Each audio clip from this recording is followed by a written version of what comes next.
Do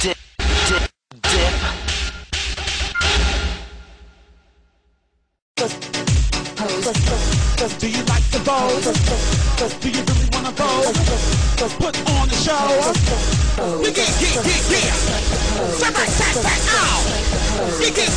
Yeah. Do you like the Vogue? Stop that, get into it. Just shake it, break it, move it. Your walk, your talk, come through with it. Up and out, be free, just prove it. Cause I wanna see you move with it. I am, you know, just flow with it. Cause a bitch like me gon' roll with it. Go on, put on a show with it.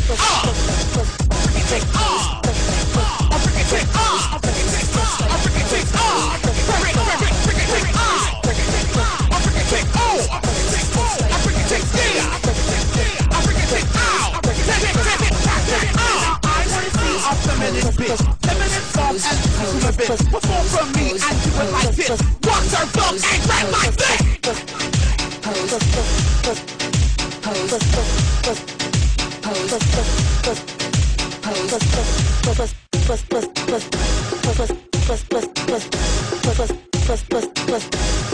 Strike a pose. Oh, you're a performing diva, huh?